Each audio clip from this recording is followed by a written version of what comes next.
ഡൽഹിയിൽ നിയമസഭാ തെരഞ്ഞെടുപ്പ് പ്രചാരണം അവസാന ഘട്ടത്തിലേക്ക്. ഇന്നു മുതൽ BJP കേന്ദ്ര നേതാക്കൾ പ്രചാരണത്തിൽ സജീവമാകും. ഭരണ തുടർച്ച ലഭിച്ചാൽ അടുത്ത 5 വർഷത്തിൽ ഡൽഹിയിലെ തൊഴിലില്ലായ്മ തുടച്ചു നീക്കുമെന്ന് അരവിന്ദ് കെജ്രിവാൾ പറഞ്ഞു. ദേശീയ നേതാക്കൾ പ്രചാരണത്തിൽ സജീവമാകാത്തതിൽ ഡൽഹി കോൺഗ്രസിൽ അതൃപ്തിയുണ്ട്. അധികാര തുടർച്ചയ്ക്കായി ആം ആദ്മി പാർട്ടിയും ഭരണം പിടിക്കാൻ BJPയും പ്രചാരണം അവസാന ഘട്ടത്തിലേക്ക് എത്തുമ്പോൾ പോരാട്ടം മുറുകുകയാണ്. ആരോപണ പ്രത്യാരോപണങ്ങൾക്കൊപ്പം ഓരോ ദിവസവും പുതിയ വാഗ്ദാനങ്ങളുമായാണ് ആം ആദ്മി പാർട്ടി രംഗത്ത് വരുന്നത്.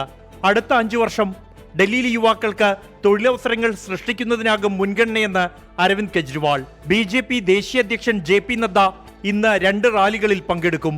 പ്രധാനമന്ത്രിക്കൊപ്പം അമിത്ഷാ, രാജ്നാഥ് സിംഗ്, നിതിൻ ഗഡ്കരി, മനോഹർലാൽ ഖട്ടാർ എന്നീ കേന്ദ്രമന്ത്രിമാരും BJP മുഖ്യമന്ത്രിമാരും അടുത്ത ദിവസങ്ങളിൽ ഡൽഹിയിൽ പ്രചാരണ റാലികളിൽ സജീവമാകും.